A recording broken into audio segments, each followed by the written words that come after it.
Welcome to Flensburg, one of the northernmost towns in Germany, very close to the Danish border, 2 hours by train from Hamburg. I've never been here before, I don't know why, so I'm checking it out. Also around the end of World War II, this town was for a few weeks the seat of the Nazi government. More on that later.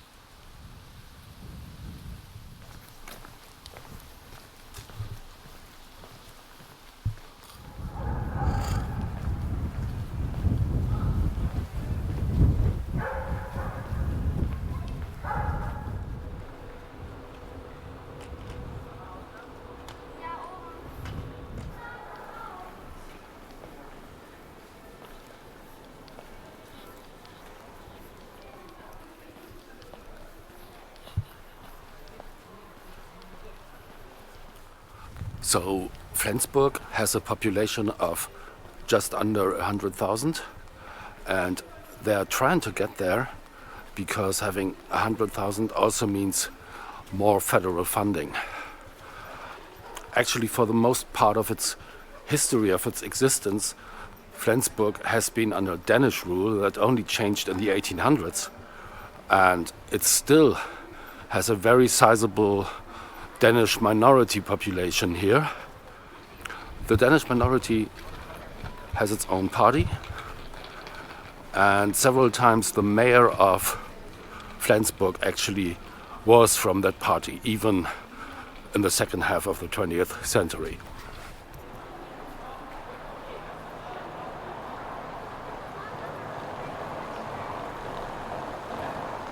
Yeah, you can also see the strong Danish legacy in the bilingual signs everywhere, starting with the train station. Flensburg looks and feels like any northern German port town. Red brick facades, cobbled streets, the taste of sea air in the breeze. But beneath that familiar face lies a legacy of two kingdoms. For centuries, this city was Danish, part of the Duchy of Schleswig, trading, speaking Danish, living Danish. Then came 1864, the Second Schleswig War. Denmark lost, Prussia took over. Flensburg passed into the Kingdom of Prussia. As you stroll these streets, you spot the subtle markers of the dual identity. Signboards in Danish and German, names that sound Danish, the rhythm of life that nods northward. It's in the quiet coexistence. A German city, yes, but one that still carries Danish roots in its bones. And that's what gives this place its character. Not a borderline, but a shared line of history. Not a city lost to change, but a city that changed and kept part of what it was.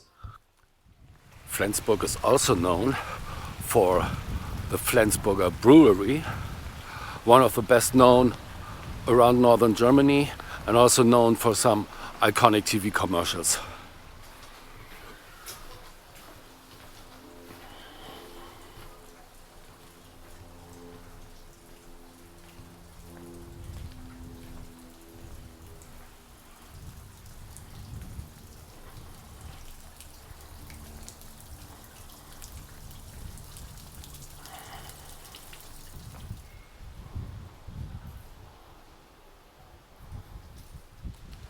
First impression, Flensburg is a pretty typical, cute northern German town, and luckily it's been among those who mostly avoided bombing destruction in World War II, even though there was a naval base here. But that means you can still find a lot of old buildings and adding character to the town.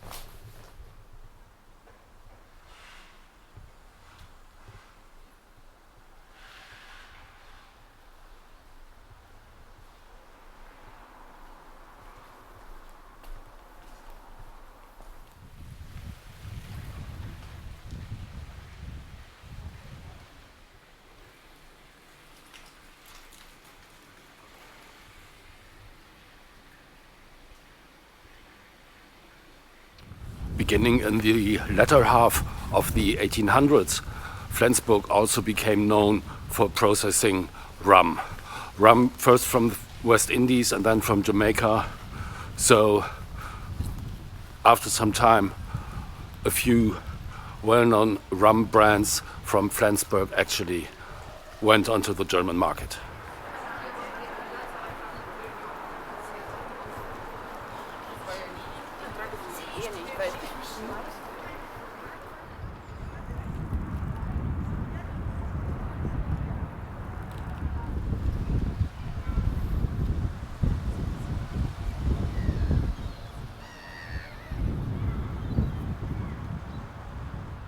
And this is probably the real heart of Flensburg, the historic port sitting at the tip of the Flensburg Fjord that connects the town to the Baltic Sea.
Sailboat harbor and the industrial harbor right next to one another. That's how you know the town you're in is not very large.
Flensburg has its own university, and while the main campus is more towards the edge of town, the Phänomenta right behind me is a science center run by the university, and it sits right next to one of the historic city gates, forming a very stark but actually quite pretty contrast, I think.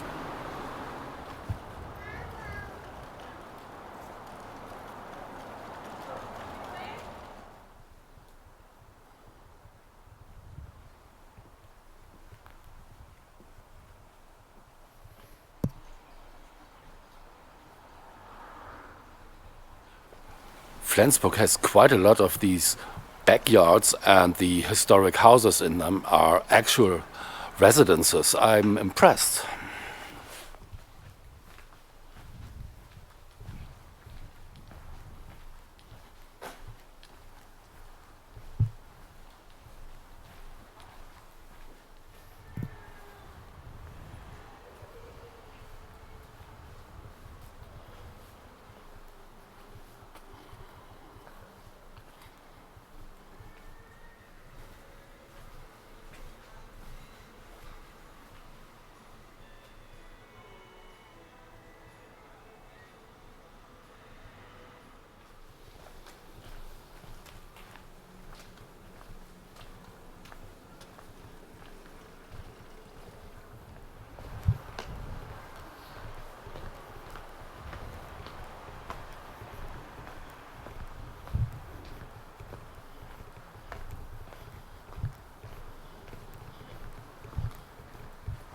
This street I'm in, the Oluf-Samson-Gang, is actually uninterrupted history.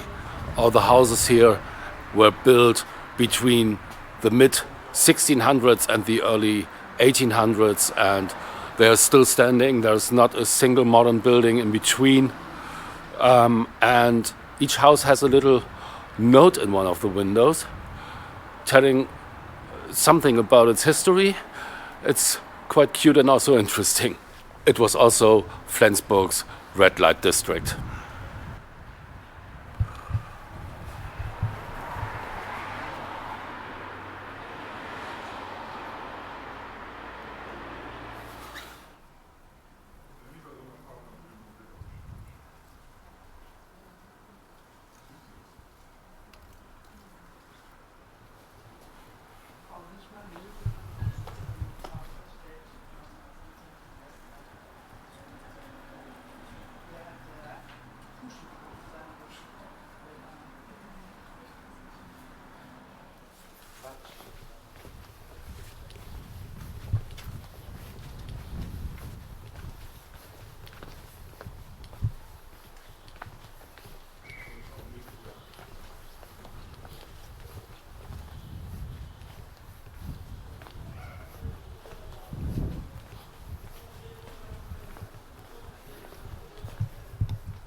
Love the old facades here.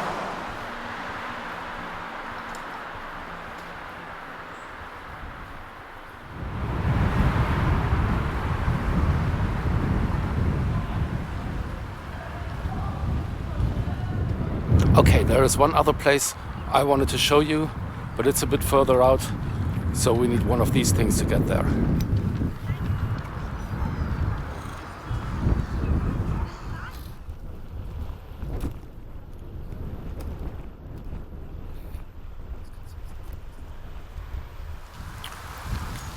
I mentioned before that Flensburg is actually where the Nazi government really ended. So what's the story behind that? We're talking early May 1945. Hitler was already gone. Berlin had already fallen to the Allies. Basically, all of Germany was under Allied control already. But not all the Nazi officials were gone yet. Some of them, namely Grand Admiral Karl Dönitz and some of his people, had fled to here, to Flensburg. And they set up what was, for a few weeks, the last Nazi government. Actually, of course, they couldn't do much in terms of governing anymore. All of the country was under Allied control. So basically what they did there was just providing high-ranking Nazi officials or army officers with false documents so that they could escape being captured by the Allied forces. For some of them that didn't work. Rudolf Höss, for example, the commander of the Auschwitz concentration camp, was provided with false papers, but eventually was captured a year later and then met his end. Some, though, did manage to escape with false papers, and some of them even managed to get high-ranking careers in Germany after the war. Now, Dönitz himself lasted until the 24th of May, when he was captured by the British forces and, along with some other high-ranking Nazi government members, was tried in Nuremberg, and he was sentenced to 10 years of prison. Some others, like the architect Albert Speer, was sentenced to 20 years, and an army member, Alfred Jodl, was sentenced to death and met a gallows not long after. So Weatherhead here in Flensburg was a Navy training camp, and it actually still exists. Here it is.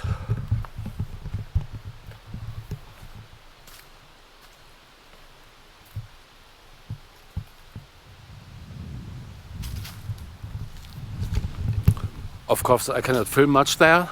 It's still a military compound and it's still in use, so I can't just walk in there with a GoPro. But I wanted to show you this place anyway.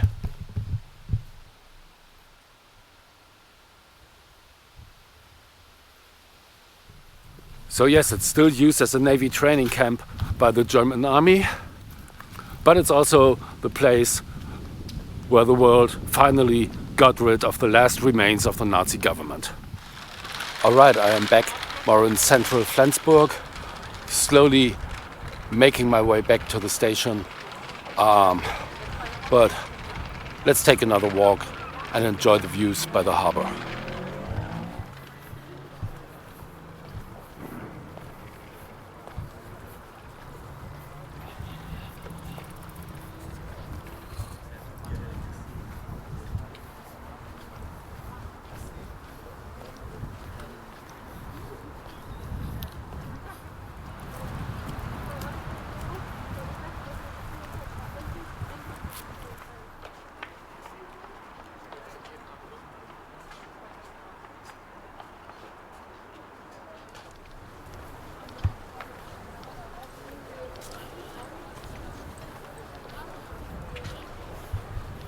I have about 30 minutes until my train leaves, so that was my first visit to Flensburg. And how was it? I gotta say, I like the town. It's very nice, a lot of historical buildings still up, so it's very pretty. It's also very walkable, and it sits by the water, which is always a plus for me. So you have the Flensburger Förde, the Flensburg Fjord here, right in the city center, which connects the place to the Baltic Sea, and of course that's always a very nice thing. The same as with Kiel, which I covered in my video last week. There aren't a lot of major sites to check out or to tick off your list, but that's not the point. This is also a city that's more about the vibes than the sights. I was here now in late October. I think I would love to come back maybe next summer when hopefully, well, everything is going on and all the cafes are open by the sea and stuff. But even for a late October Saturday, there was actually a lot going on and many people were still sitting outside and enjoying the day It was very sunny today, so that was a huge plus. Anyway, I'm wrapping up this video, heading back to my train. I hope you enjoyed it. I hope I will see you again for the next one, and until then, take care and stay safe. Bye bye.